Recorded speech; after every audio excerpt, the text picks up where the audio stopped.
반갑습니다. 예, 요즘 날이 좀 많이 이렇게 더워진 것 같습니다. 더운 날 이렇게 생활하시는데 수고들이 많으시고, 우리 아까 찬양 인도하시는 형제님 이렇게 또 이야기를 들어보니까 이런 좀 직장 생활도 참 많이 쉽지 않은, 아마 그런 상황들을 우리 많은 그 형제자매님들이 지금 보내시고 계실 것 같습니다.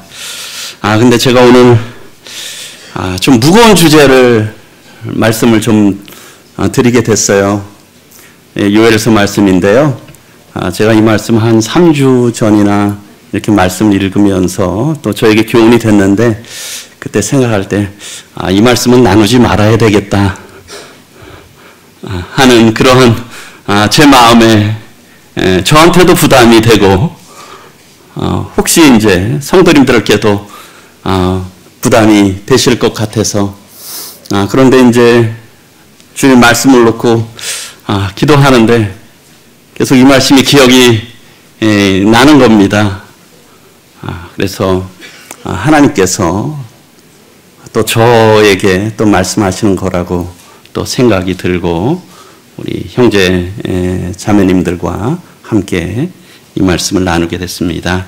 우리 요엘서 말씀, 제 성경으로 구약성경 1270쪽입니다. 장수도 3장까지밖에 되지 않아서 소선지설에서 이게 좀 찾기가 쉽지 않으실 수 있는데요. 요엘서 말씀 이렇게 나누도록 하겠습니다. 좀 물 좀 주시겠습니까? 예. 제가 요엘서 1장 1절부터 20절까지 읽어드리도록 하겠습니다. 부두엘의 아들 요엘에게 임한 여호와의 말씀이라. 늙은 자들아, 너희는 이것을 들을지어다. 땅의 모든 주민들아, 너희는 귀를 기울일지어다. 너희의 날에나 너희 조상들의 날에 이런 일이 있었느냐? 너희는 이 일을 너희 자녀에게 말하고, 너희 자녀는 자기 자녀에게 말하고, 그 자녀는 후세에게 말할 것이니라. 팥중이가 남긴 것을 메뚜기가 먹고, 메뚜기가 남긴 것을 느치가 먹고, 느치가 남긴 것을 황충이 먹었도다. 취하는 자들아, 너희는 깨어 울지어다. 포도주를 마시는 자들아, 너희는 울지어다. 이는 단 포도주가 너희 입에서 끊어졌으며 다른 한 민족이 내 땅에 올라왔음이로다. 그들은 강하고 수가 많으며 그 이빨은 사자의 이빨 같고 그 어금니는 암사자의 어금니 같도다. 그들이 내 포도나무를 멸하며 내 무화과 나무를 긁어 말갛게 벗겨서 버리니 그 모든 가지가 하얗게 되었도다.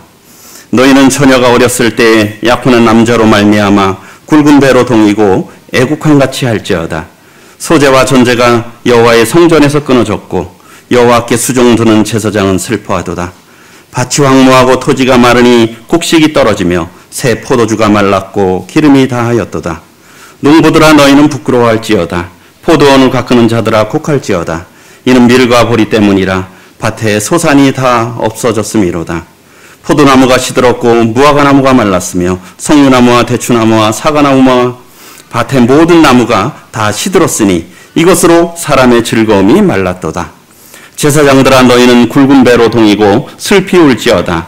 제단에 수종드는 자들아, 너희는 울지어다.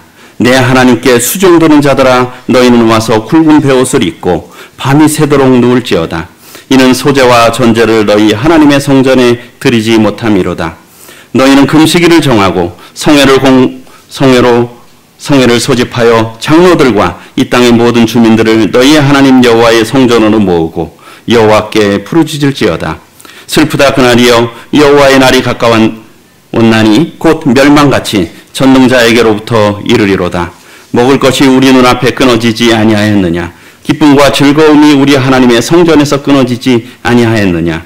씨가 흙덩이 아래에서 썩어졌고 창고가 비었고 곡간이 무너졌으니 이는 곡식이 시들었음이로다. 가축이 울부짖고 소떼가 소란하니 이는 꼴이 없음이라. 양떼도 피곤하도다. 여호와여, 내가 주께 부르짖으오니 불이 목장의 풀을 살랐고 불꽃이 들의 모든 나무를 살랐음이니이다. 들짐승도 주를 향하여 헐떡거리오니 시내가 다 말랐고 들의 풀이 불에 탔음이니이다.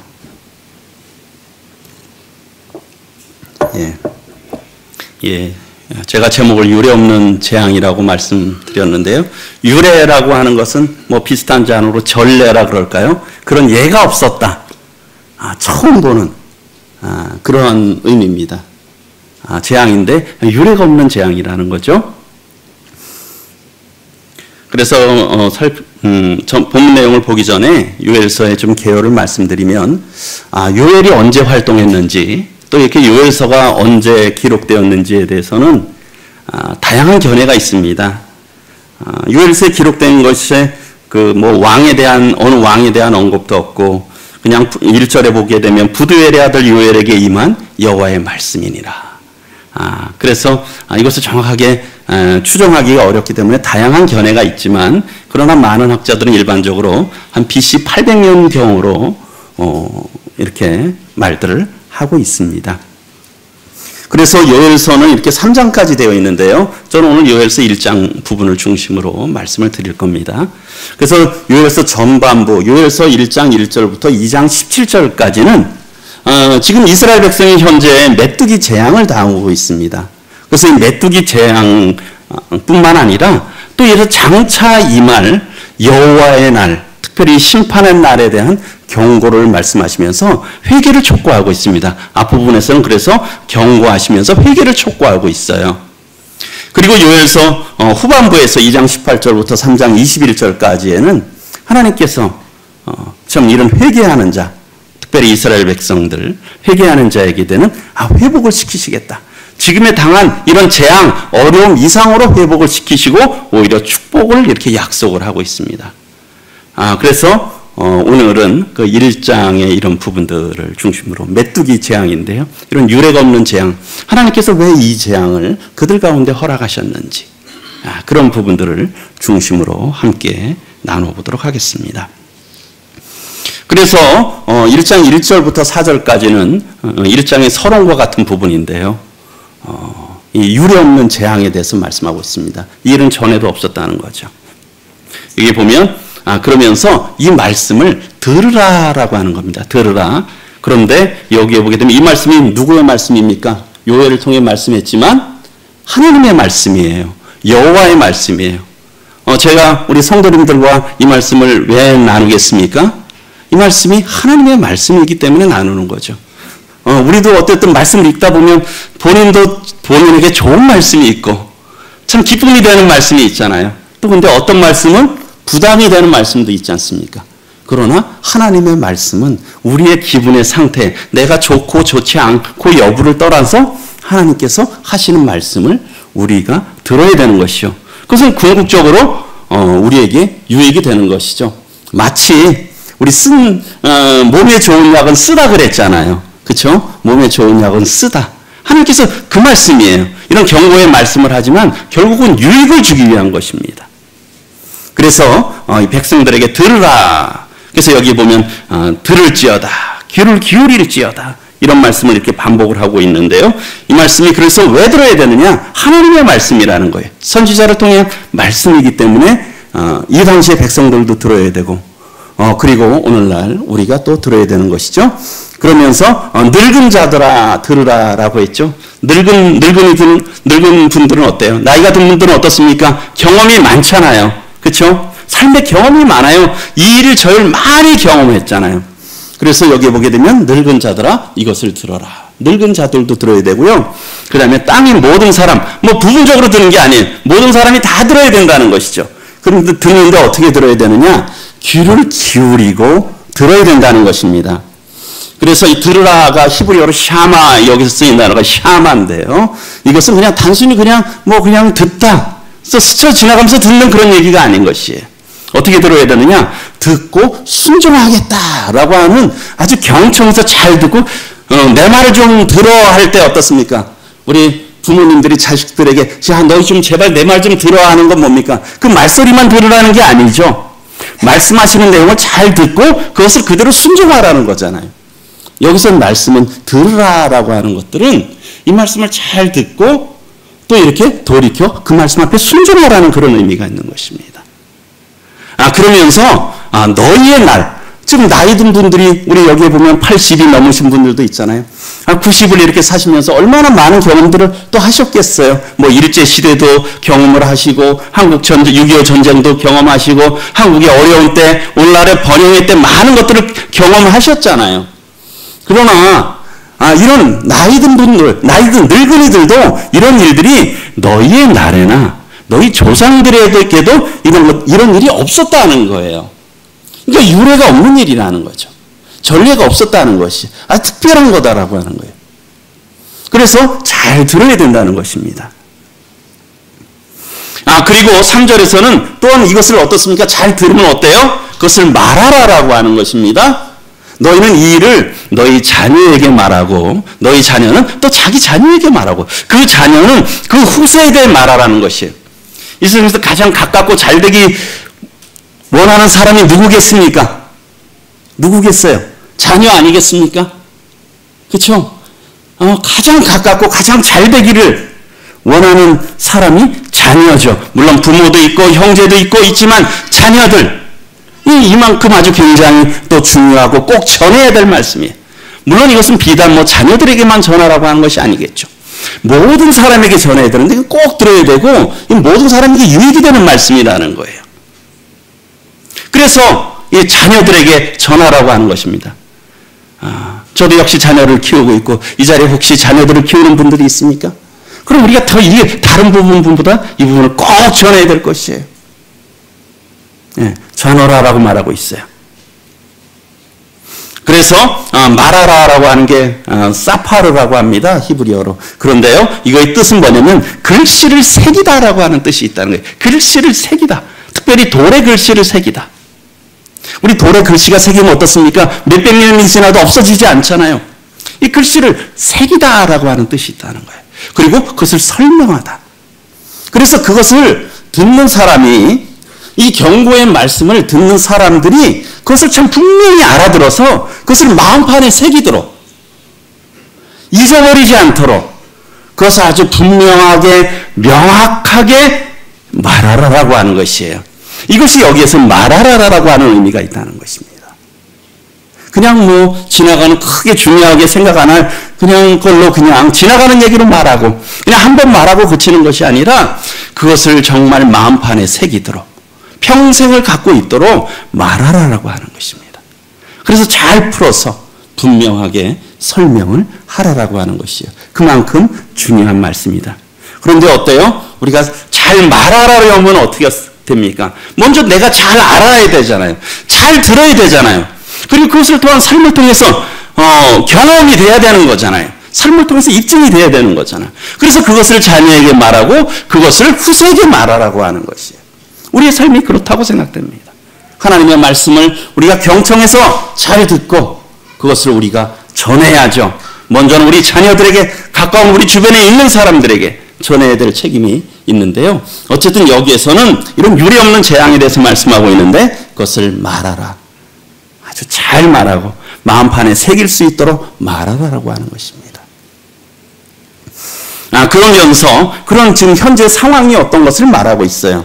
근데 여기에 보게 되면 파충이가 남긴 것을 메뚜기가 먹었고 메뚜기가 남긴 것을 느치가 먹었고 느치가 남긴 것을 황충이 먹었도다. 그래서 이런 부분들의 이 곤충에 대해서도 물론 해석이 많지만 또 일반적으로 네 단어는 메뚜기의 어떤 애벌레부터 성장하기까지의 그 전 과정을 이렇게 말한다고 합니다. 그러니까 어때요? 먹고 남은 걸 또 먹었어요. 그리고 남겼어요. 그 남은 걸 또 먹었어요. 이게 4번이나 반복했습니다. 남은 것이 있겠습니까? 먹고 남긴 것, 그것을 또 먹고 또 남겼어요. 그것을 또 먹었어요. 그리고 또 남긴 걸 또 먹었어요. 그러니까 아무것도 안 남았다는 거예요. 4번을 걸쳐서 이게 반복했다라고 하는 것은 완전히 황폐되었다는 거예요. 이스라엘 상황들이 이렇게 완전히 이런 메뚜기 재앙으로 인해서 완전히 황폐된 상황이라는 거예요. 어려운 상황이라는 것이죠. 그러면 어떻게 해야 되겠습니까? 이런 어려운 상황이면 좀 울어야 되죠. 그렇죠? 그 다음에 말씀드리겠지만 울라고 말씀하고 있어요. 그 출애굽기 10장에 보게 되면 이 메뚜기 재앙에 대해서 말씀하고 있는데요. 그 하나님께서 동풍을 불게 하시면 메뚜기가 왔죠. 14절에 보게 되면 메뚜기가 어때요? 애굽 온 땅을 다 덮었어요. 그랬더니 심해서 이런 메뚜기 재앙이 전에도 없었고 후에도 없을 것이다 라고 이렇게 말씀을 하시면서 15절에 메뚜기가 온 땅을 덮어 땅이 어둡게 된 거예요. 메뚜기가 아주 새까맣게 된 거죠. 그래서 파란 어떤 채소나 푸른 것이 남지 않은 거예요. 다 아주 싹 먹어버린 거예요.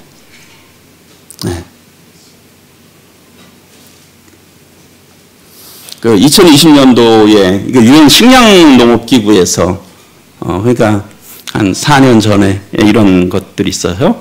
동아프리카와 파키스탄 일대 메뚜기 떼, 저희 노란색으로 표현한 지역들이 아프리카부터 해서 이런 아시아까지 메뚜기 떼가 출몰했어요. 이게 아마 중국까지 갔었던 것 같아요. 그런데 아주 싹 먹어버렸죠.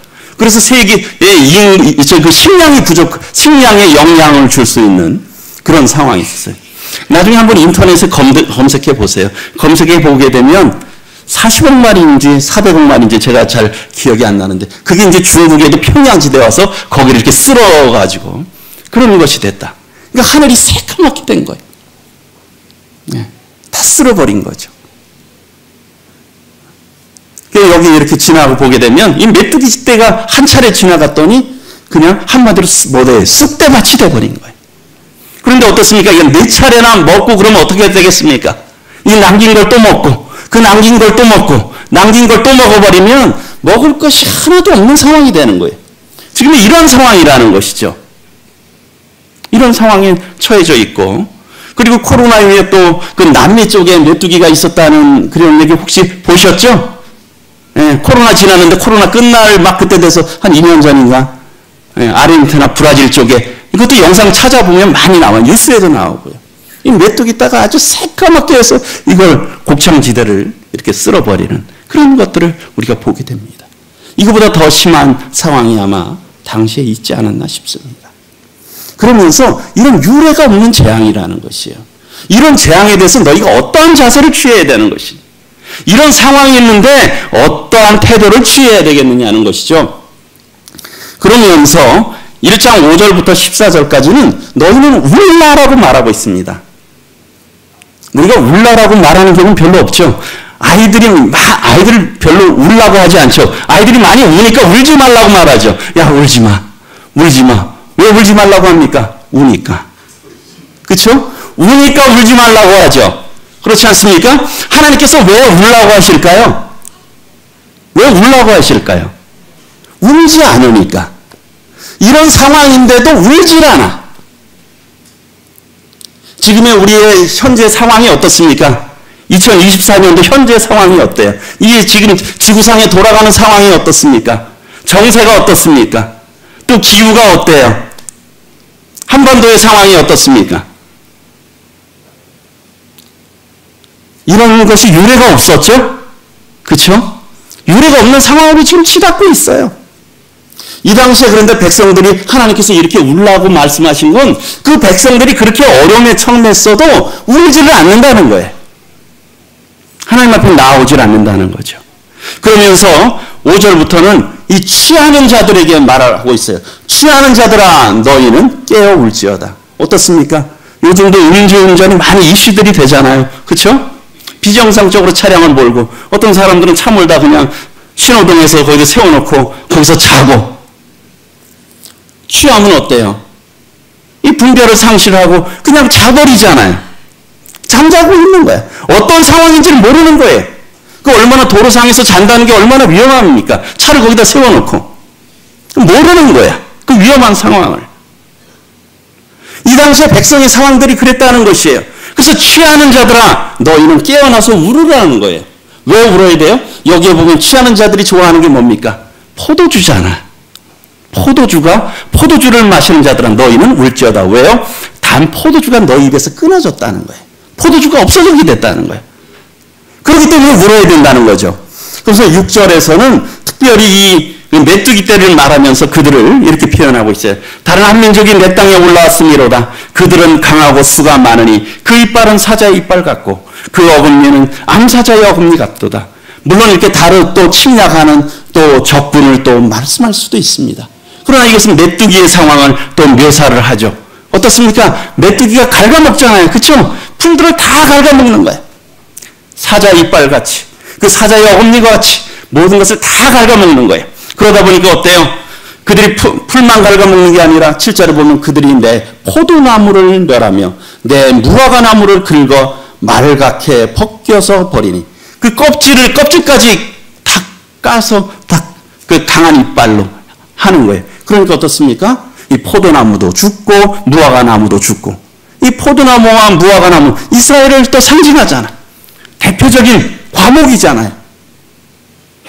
말갛게 벗겨버렸다라고 하는 그 가지가 하얗게 되었다는 그런 거 보셨죠? 가지가 하얗게 된 것들.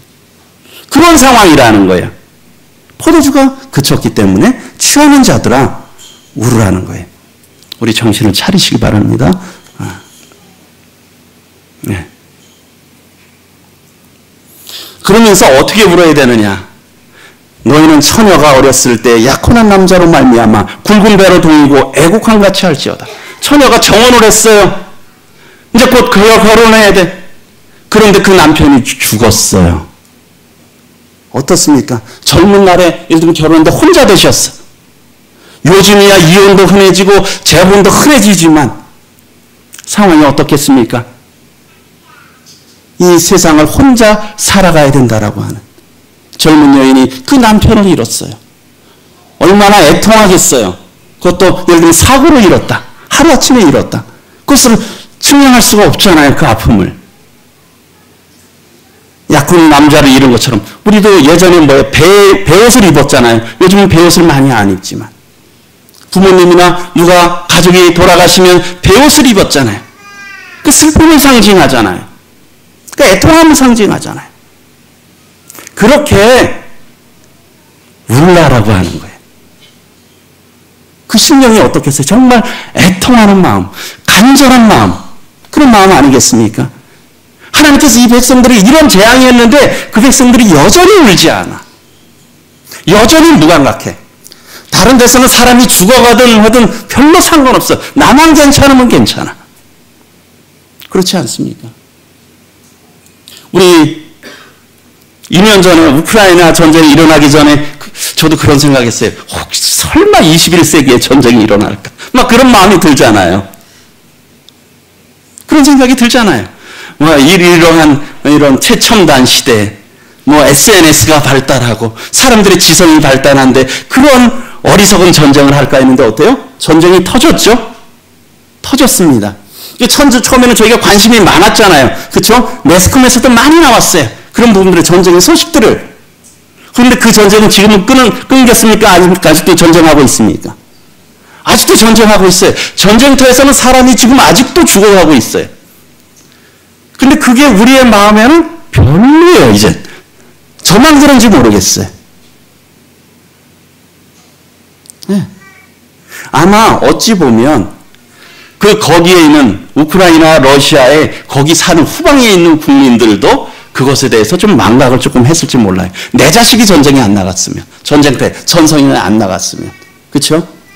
내 자식이 전쟁터에 안 나갔으면 그냥 세월이 지나니까 이제 후방에 선 여전히 이제 또 그 일상을 살아가야 되잖아요. 그렇죠? 우리의 모습이 그런 건 아닌가요?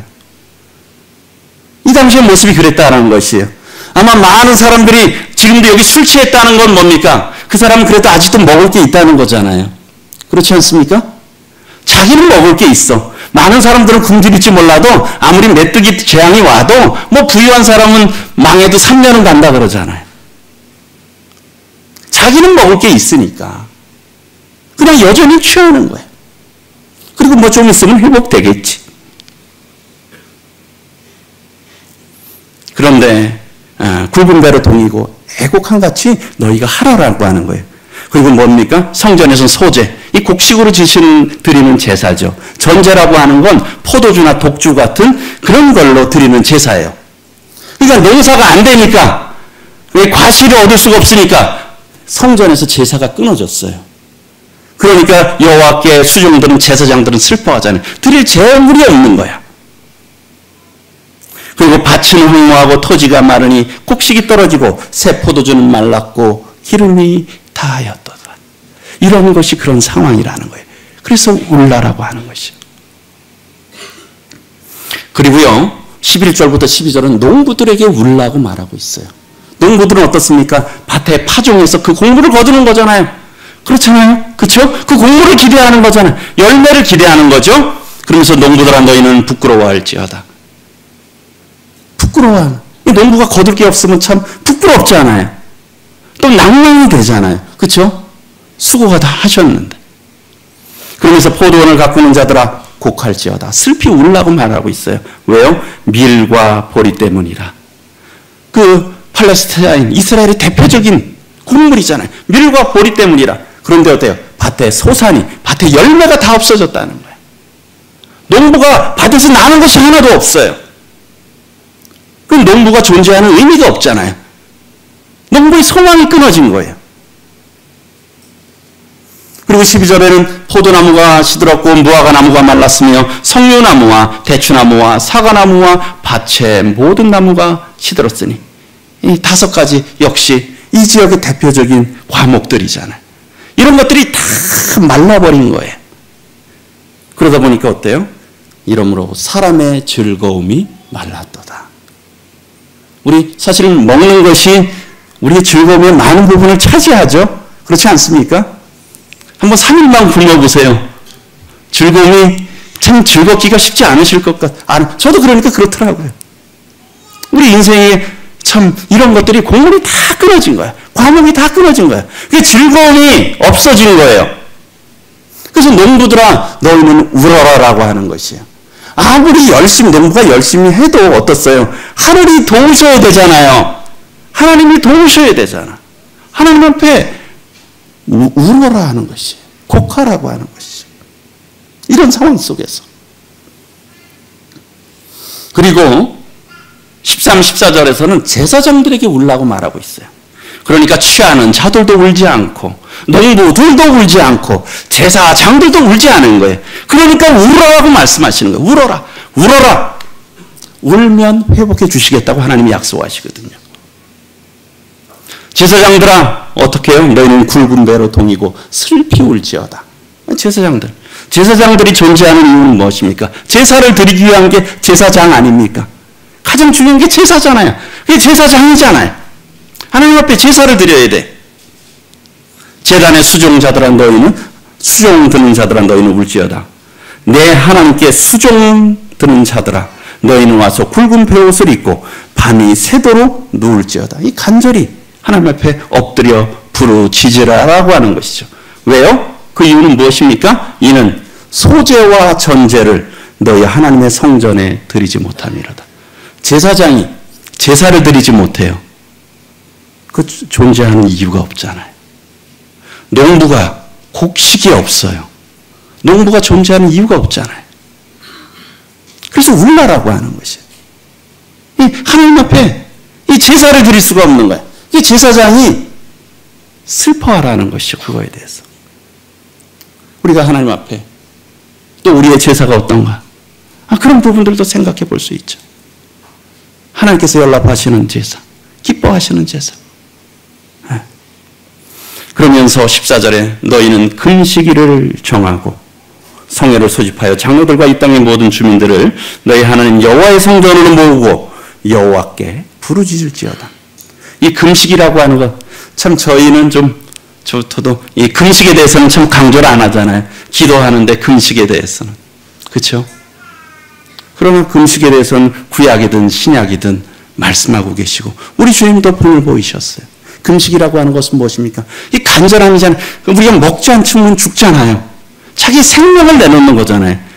그건 어때요? 간절함에 대한 외적인 표현일 수도 있는 거죠. 그리고요, 우리가 육신의 것을 우리를 의지하지 않고 하나님의 은혜를 구하는 거잖아요. 결국은 생명을 내놓고 하나님의 은혜를 구하는 거잖아요. 그래서 금식일을 정하고 성회로 소집한다. 그래서 어떤 성경학자들은 이 금식이라고 하는 것은 개인적인 겸비라는 거예요. 하나님 앞에 간절함과 겸손이고, 성회라고 하는 건 뭐 거룩한 모임이잖아요. 국가적으로 또는 오늘날 어떤 건 지파적으로, 오늘날 우리가 교회적으로 성회는 모이는 거예요. 무엇입니까? 하나님 앞에 속죄의 제사를 드리고 하나님 앞에 은혜를 구하기 위해서. 이거는 어떤 전체적인 겸비함을 말하는 거죠. 개인적으로도 겸비하고 국가적으로 교회적으로 겸비하고 간절함으로 나아가라는 것이죠. 그래서 이 땅의 모든 주민들은, 그래서 이런 장로들이 자기들만 울 뿐만 아니라 이런 백성들이 이런 성회로 모집해서 함께 나아가서 울도록 해야 된다는 것이죠. 참 이런 부분들을 생각할 때 저도 역시 또 교회 일꾼으로서 더 큰 책임감이 있겠죠. 예. 그래서 너희 하나님 여호와의 성전을 모으고 여호와께 어떻게 해요? 부르짖어야 된다는 거예요. 하나님, 참 저희를 긍휼히 여겨주세요. 저희의 악을 용서해 주세요. 저희들의 무감각함을 용서해 주세요. 저희들의 죄들을 용서해 주시고 은혜와 긍휼을 베풀어 주세요. 그렇게 부르짖을 때라고 하는 거예요. 지금 울라고 하시는 것이 그 말씀이에요. 울어라.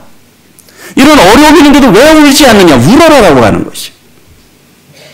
우리에게 일어난 상황들이 우연히 없잖아요. 모든 상황들이 하나님의 역사 가운데 있잖아요. 저도 특별히 이런 미국에 지금 대선하면서 이런 사건 사고가 진행되는 걸 보면서 하나님께서 역사하시는구나. 하나님께서 역사하시는구나. 미국이 참 오랫동안 경찰 국가의 역할을 했잖아요. 그것이 나쁜 측면들도 있지만 참 긍정적인 측면이 있었잖아요. 기독교 배경에 그런 하나님이 세운 그런 것들이 있잖아요. 그러나 이제 점점 경찰 국가의 길을 포기하잖아요. 그렇죠? 자국만 잘 되면 되는 거야. 지금 그런 상황으로 가고 있잖아요. 성경학자들이 왜 계시록이나 많은 예언서에서 이런 미국의 역할이 나오지 않을까? 그런 것들을 하잖아요. 어찌 보면 하나님께서 그때를 지금 이루어 가시는지 모르겠습니다. 이런 상황들이 되어가고 있잖아요. 그러면서 주님께서도 울으라고 하셨죠. 주님께서 십자가에 잡히실 때 많은 사람들이 따라가며 가슴을 치며 특별히 여인들이 울었어요. 그런데 예수님께서 그 우는 여인들을 보면서 뭐라고 말씀하셨냐면 28절에 예수께서 돌이켜 그들을 향하여 이르시되 예루살렘의 딸들아 나를 위하여 울지 말고 십자가에 죽으시는 주님을 위해서 울지 말고 너희 자신과 너희 자녀들을 위해서 울어라. 주님이 AD 대략 한 30년경에 돌아가셨잖아요. 십자가에서 죽으셨잖아요. 그리고 그 한 40년 후에 예루살렘이 완전히 멸망당했잖아요. 역사적으로 보면 한 세대가 지났을 때 완전히 무너져서 회파돼 버렸어요. 그런 것들을 통해 그게 실질적으로 이루었어요. 그래서 너희들 자신과 너희들에게 임할 진노를 생각하면 그 너희의 자녀들을 생각할 때 울으라고 하는 거예요. 지금 나를 보면서 울지만 나를 위해서 울지 말고 너희 자신과 너희 자녀들을 위해서 울어야 된다는 거예요. 우리는 지금의 당장 보면 우리는 참 얼마나 좋은 시대에 사는지 모르겠습니다. 얼마나 풍요로운 시대에 살고 있는지 모르겠어요. 그러나 이것이 마치 폭풍 전야와 같은 그런 때는 아닌지 모르겠습니다. 우리가 우리 자신과 우리의 자녀들을 위해서 울어야 된다는 거예요. 주님은 울라고 말씀했어요. 그런데 어떻습니까? 이 세대가 울질 않아요. 울질 않아요. 주님이 말씀하셨어. 이 세대를 무엇으로 비유할까? 아이들이 장터에 앉아서 동무들을 불러서 피를 불어도 즐거운 걸 해도 춤을 추지 않아요. 그리고 슬피 울어도 가슴을 치지 않는다는 거예요. 이건 아주 무감각한 시대. 저도 참 이 말씀을 하면서 이런 상황을 볼 때, 저도 이런 세계 상황을 보고 하나님의 말씀을 볼 때 제 마음에 통회하는 마음이 있어야 되지 않겠습니까? 정말 부르짖는 마음이 있어야 되잖아요. 근데 제 마음이 그렇게 그런 것이 그렇지가 않아요. 제 마음이 솔직히 그러더라고요. 제 마음이 그렇지 않은 거예요. 정말 아주 무감각한 거예요. 그래서 이런 종류의 말씀을 별로 전하고 싶지가 않은 거예요. 왜? 저희 여전히 저의 연약함이 있으니까요. 또 이런 말씀을 싫어하잖아요, 사람들이. 좋은 말씀, 귀에 아주 반가운 말씀들만 좋아하는 세대를 살고 있잖아요. 쓴소리를 싫어하잖아요. 근데 하나님께서는 울라고 하고 계세요. 울으라, 통회하라, 부르짖으라.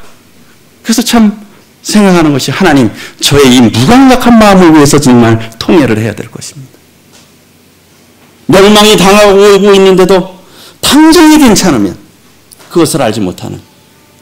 우리 마치 그 전도지 책자에 그런 그림 있는 거 있잖아요. 우리 돼지 도살하는 방법. 그렇죠? 돼지 도살을 어떻게 합니까? 트럭에다가 돼지를 잔뜩 싣고 와서 이 통로를, 뭐 실제 그렇게 하는지는 잘 모르겠습니다. 통로를 이렇게 먼 길을 지나가게 하고 그 앞에다 삶은 콩을 쫙 뿌려놓는 거예요. 그럼 어떻습니까? 돼지들이 그 삶은 콩만 보고선 그냥 땅바닥으로 머리를 향하고 계속 갖고 가죠. 그래서 어떻습니까? 그 도살자에 왔을 때 그냥 머리를 팍 죽이면 꽥소리 못하고 죽잖아요. 그렇죠? 그랬을 때 어떻습니까? 그 뒤에 있는 돼지는 깜짝 놀래요. 그런데 어때요? 그리고서는 또 그 밑에 있는 그 삶은 콩을 바라보죠. 우리 가운데 많은 일들이 일어나는 것을 보면서도 여전히 밑에 있는 삶은 콩을 바라보는, 우리가 그것을 무엇이라고 합니까? 어리석은 돼지라 그러잖아요. 어리석은 돼지. 그냥 땅만 보고 살아가는 거예요. 땅이 전부인 것으로 살아가고 있는 거죠. 그게 어리석은 돼지죠. 그래서 시편 49편에서는 존귀의 처 하나 깨닫지 못하는 사람은 멸망하는 짐승 같도다 그랬잖아요. 사람이 존귀한데 그것을 깨닫지 못하고 살아가면 짐승같이 살아가는 거예요. 짐승하고 똑같은 거죠. 그 먹는 것만 보고 살아가는 거예요. 사람은 걸어가잖아요. 하늘을 보면 살아가라고. 대부분의 짐승은 네 발로 땅만 보고 가잖아요. 그런데 사람은 뭡니까? 이 직립보행을 하면서 하늘 보면서 하늘을 생각하면서 가라고 하나님께서 특별히 사람을 존귀한 존재로 만드셨어요. 더군다나 성도는 더 그렇지 않습니까? 그런데 이런 상황이 생겨도 가슴을 치지 않는다는 거예요. 울지 않는다는 거죠. 우리에게 많은 일들이 벌어져도 울지 않는다는 것입니다. 그래서 계시록 3장에 잘 아시는 대로 라오디게아의 모습들이 뭡니까? 내가 말하기를, 너 스스로가 말하기를 뭐라고 말하느냐? 나는 부자라. 부유하고 부족한 것이 없다. 우리 요즘 부유한 시대잖아요. 그렇죠? 사실은 우리 돈만 있으면 요즘은 모든 것을 거의 다 할 수 있잖아요. 그렇죠? 굳이 음식 만들 필요도 없고 밖에 나갈 필요도 없고, 우리 대한민국 얼마나 좋은 나라입니까? 우리 쇼핑하기도 편하고요. 주문하면 그 다음날 오고, 그렇죠? 음식도 바로 그냥 여기저기서 그냥 할 수 있고요. 그렇죠? 의료시설도 얼마나 좋아요. 다른 데 비하면. 그렇죠? 그러다 보니까 부족함이 없어요. 하나님이 없으셔도 그냥 살아갈 수 있어요. 그냥 적당해도 살아갈 수 있어요. 그러니까 굳이 울 필요가 있겠습니까? 없겠습니까? 굳이 울 필요가 없어요. 그러니까 뭐냐면 저희가 참 무감각하고, 제 자신도 무감각하고 부족함을 모르는 시대에 살아가고 있어요. 다 될 수 있는 거예요. 다 대안들이 있어. 이거 안 되면 이게 되는 거야.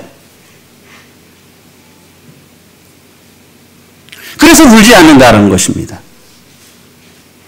그런데 어때요? 내가 정말 공고하다는 겁니다. 우리가 정말 가련하다는 거예요. 가난하고 눈 먹어럽고 벌거벗은 것을 알지 못한다는 거예요. 우리 입었다고 생각하지만, 마치 벌거벗은 임금님처럼 입었다고 하지만, 입었다고 생각하고 부유하다고 생각하지만 정말 가난한 시대를 저 역시 또 제가 살아가고 있지 않나 하는 그런 생각을 해보게 됩니다. 정말 저희의 눈이 밝아지도록, 정신을 차리도록 참 하나님의 은혜를 구해야 될 것입니다. 정말 저희들에게 통회하는 심령, 정말 눈물 주시기를. 그냥 복음을 전해야 되니까, 하나님이 전하라 하니까 의무감으로 전해야 되고. 근데 어떻습니까? 그 멸망당할 것을 생각한다면 참 저희가 참 마음이 참 둔하잖아요. 믿는다고 하지만 믿음이 없습니다. 그러면 과연 이 재앙의 의미가 무엇이냐는 것이죠. 그러면서 15절에는 같이 한번 읽어보겠습니다. 15절 시작.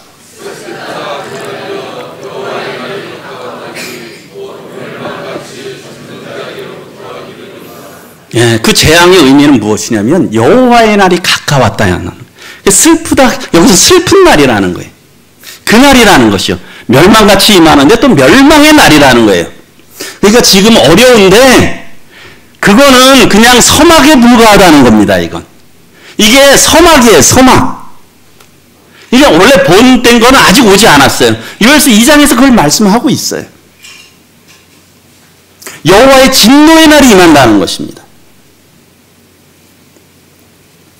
그래서 이 재앙들이라고 하는 것은 임박한 여호와의 날의 전조, 앞에 일어나는 일들이에요. 앞에 있는 일이에요. 그래서 어느 성경학자는 아마 이 요엘의 마음이, 요엘이 이 글을 이렇게 받아 쓰면서 출애굽의 그 10가지 재앙을 생각했을 것이다. 8번째가 메뚜기 재앙이잖아요.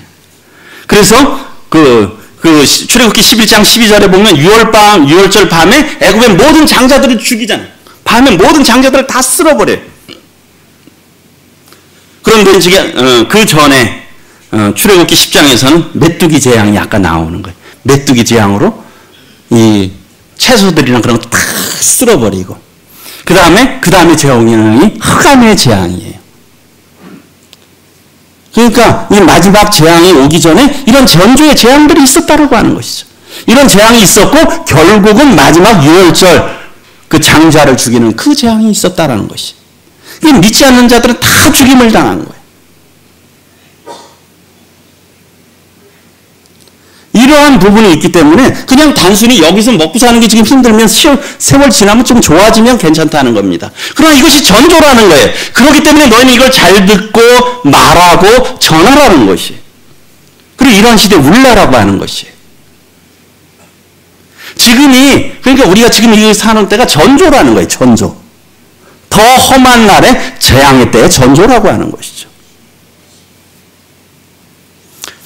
그래서 2장 1절에 보게 되면 어떻습니까? 나팔을 불어라. 경고의 소리를 빌어라. 나팔은 깨우잖아요. 그렇죠? 나팔을 깨우는 거야. 위협하잖아요. 우리 사이렌 같은 건 뭡니까? 경고하잖아요. 위험이 오면. 그렇게 하라는 거예요. 왜요? 여호와의 날이 이제 임박했다. 요엘서 2장에서 말씀하고 있어요. 그날은 어때요? 어둡고 캄캄한 밤이고 짙은 구름이 덮인 날이라. 그리고 여기에 이와 같은 것이 옛날에도 없었고 이후에도 대대에 없으리로다. 그 재앙이 아주 심한 재앙이 온다는 거예요. 이것은 물론 이스라엘에게 역사적으로 이루어졌지만 또 우리의 마지막 시대에 이루어질 것입니다. 이런 시대를 우리가 이 전조 시대를 살아가고 있다는 겁니다. 우리가 시대를 분별해야 되죠. 그러면서 결국은 이런 여호와의 날 전조의 재앙들, 이게 메뚜기 재앙의 모습에 대해서 다시 한번 이렇게 말씀하고 있죠. 먹을 것, 기쁨과 즐거움, 곡식 이런 게 다 어때요? 끊어졌다. 끊어지지 않았냐? 끊어졌지 않냐? 봐라, 끊어졌다. 그리고 가축도 울부짖고 소떼도 소란하니 왜요? 먹을 꼴이 끊어졌다는 거예요. 먹을 풀이 없다는 거죠. 이런 것들을 보라는 거예요. 이런 상황이 앞으로의 더 심한 미래 전조라고 하는 거예요. 그럴 때 이 선지자 요엘은 하나님 앞에 19, 20절에 부르짖고 있습니다. 여호와여, 내가 주께 부르짖으오니 불이 목장의 풀을 살랐고, 하나님부터 불이 나와서 목장의 풀들을 살랐고 불꽃이 모든 나무를 다 살랐습니다. 그러니까 어떻게 돼요? 가축 고사하고 들짐승도 헐떡이는 거예요. 그리고 시내가 다 말랐고 들의 풀이 불에 탔음이니이다. 우리 요즘에도 영상 지구 이런 내셔널 지오그래픽 같은 거 보게 되면 어때요? 아프리카나 어떤 때 보게 되면 마른 거 많이 나오죠? 기린이 말라 죽어가지고. 그런 거 많이 나옵니다, 요즘에. 우리는 괜찮잖아요. 대한민국은 괜찮잖아요. 근데 그게 언제 대한민국으로 올 줄 알겠습니까? 이 삼천리 근수강산이 다 말라버렸어요. 강이 다 말라버렸어. 우리는 어디로 갈까요? 우리는 어디로 가겠습니까?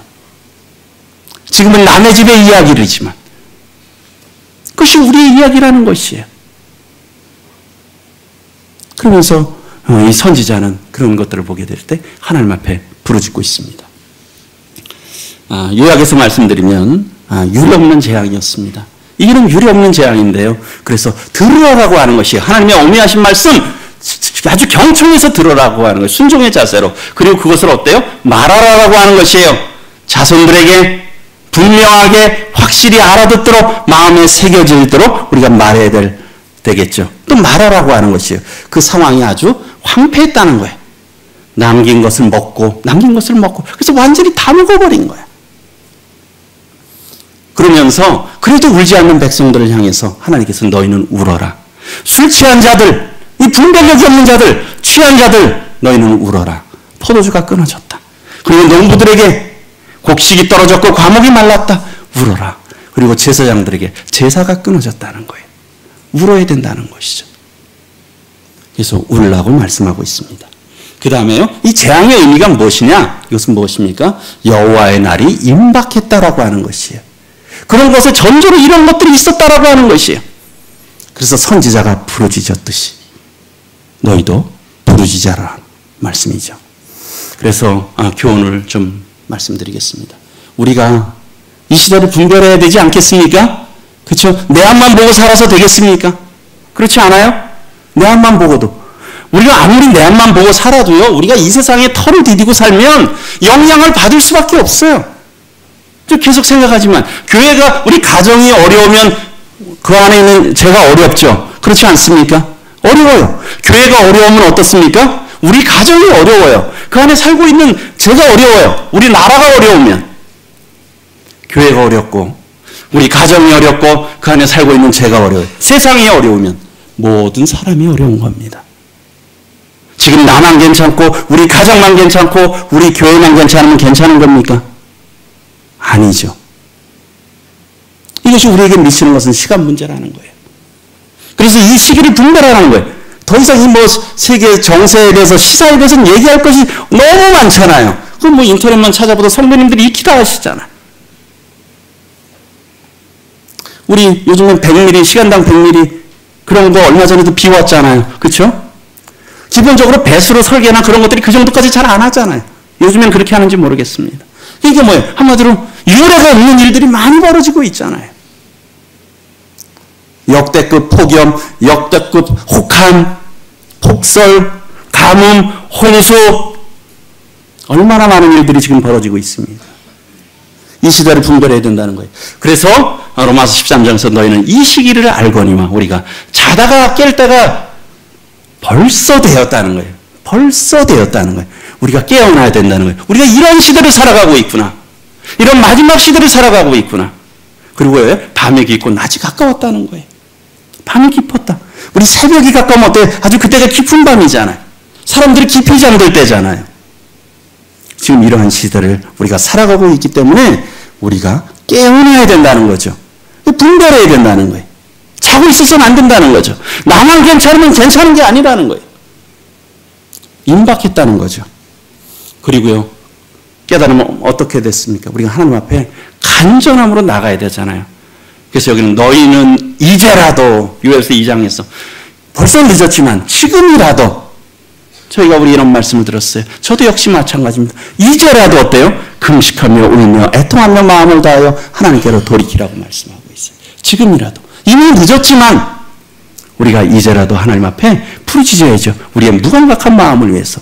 여전히 세상을 살아가는 어리석은 마음, 무감각한 마음, 부유하다고 생각하는 부족함을 모르는 마음, 이러한 마음을 위해서 우리가 부르짖어야 될 것입니다. 그래서 마음을 찢으라는 거예요. 그럴 때 하나님께서 은혜 베푸신다는 거예요. 하나님께서 은혜 베푸신다는 거예요. 은혜로우시고 자비로우시고 은혜가 크시다 재앙을 내리지 않으시리라. 이 요엘서에 쓰신 이 말씀 목적이 이런 것이에요. 회복을 위한 것. 그리고요, 하나님의 말씀을 듣고 제대로 들어야 되죠. 그렇지 않습니까? 하나님의 말씀 우리가 정말 순종하는 자세로 경청해서 들어야 되는 것이에요. 그리고 순종해야죠. 그리고 그것을 우리가 또한 전해야 되지 않습니까? 주변 분들에게 전해야 돼요. 내 믿지 않는 형제들이 지옥에 가고 있습니다. 내 자식들이 지옥에 가고 있어요. 그런데 그 전조들이 지금 오고 있어요. 우리 성도들 휴거를 믿으시잖아요. 그렇죠? 환난전 휴거를 믿으시죠? 우리 다 믿고 있지 않습니까? 그 다음에 이 땅에 큰 환난이 있잖아요. 내 자식들이 여기 남아서 있는다면 어떠시겠습니까? 우리가 물론 학업도 중요해요. 직장도 중요해요. 그렇죠? 그런데 우리가 뭐가 정말 중요합니까? 우리 자녀들 정말 가르치고 말해야 되잖아요. 어떤 걸 더 배우는 것보다. 그것도 필요하지만 정말 하나님의 말씀에 따라 하나님 만날 준비를 해야 되잖아. 우리도 그렇습니다. 우리가 바쁘게 살다 보면 정말 정신없이 회사 생활을 해요. 쏜살같이 지나가죠. 늘 피곤해 지쳐요. 그러다가요. 멸망했다가 호령이 오는 거잖아요. 그럼 무슨 의미가 있느냐는 것이. 그래서 하나님이 주신 만큼 그냥 적당히 있으시면 그걸 우리가 감사하면 그냥 사는 거예요. 그냥 오늘 먹을 양식이 있으면 오늘 건강이 있으면 감사하면서. 예. 그리고 참 감사가 되고 위로가 되는 것은 여호와의 날은 정말 두려운 날이에요. 그런데 어떻습니까? 기쁨의 날입니다. 그 요엘서 2장에 보게 되면 앞에 30절 31절은 피와 불과 연기기도 여호와의 크고 두려운 날입니다. 그렇죠? 또 해가 어두워지고 달이 핏빛같이 변해. 해가 어두워지고 달이 핏빛같이 변하면 마음이 어떨까요? 대낮에 해가 어두워져요. 그냥 구름도 없는데. 그리고 달이 붉어져. 사람들이 마음이 정말 녹아버리지 않겠습니까? 아무런 피할 데가 없잖아요. 그런데 우리 파란 부분만 같이 한번 32절 읽어보겠습니다. 시작. 누구든지 여호와의 이름을 부르는 자는 구원을 얻으리니. 참 얼마나 은혜가 됩니까? 참 여호와의 날은 두려운 날인 동시에 참 저희들에게는 은혜의 날이고 구원의 날이고 기쁨의 날입니다. 참 이런 소망을 주신 참 하나님 앞에 감사하죠. 그러나 우리가 이 시대를 살아가고 있고 또 이 시대에서 우리가 아직도 이런 사랑을 알지 못하고 우리가 또 여전히 둔한 가운데 살아가고 있다면 하나님 앞에 울며 부르짖어야 될 것입니다. 우리가 깨어나기를. 우리의 사랑하는 가족들이 구원받도록 기도하면서 우리가 부르짖어야 될 것입니다. 기도드리겠습니다. 은혜로우신 주님 감사를 드립니다. 이 귀한 말씀을 저희들에게 주셔서 또 저희들을 경성시키시고 또 하나님께 돌이키게 하심을 생각할 때 감사를 드립니다. 아버지 하나님, 저희들의 무디어진 마음, 울지 않는 마음, 통회하지 않는 마음 긍휼히 여겨 주시옵소서. 참 회개하는 마음, 저희들에게 통회하는 마음을 주시기를 간구를 드립니다. 그러므로 이 마지막 시대에 깨어서 저희들이 주님께서 기뻐하시는 뜻을 따라 주님을 반가이 맞이하는 아름다운 주님의 자녀들이 되도록 은혜 베풀어 주시옵소서. 감사를 드리옵고 간구를 드리오며 예수 그리스도의 존귀하신 이름으로 기도드리옵나이다. 아멘. 네, 감사합니다.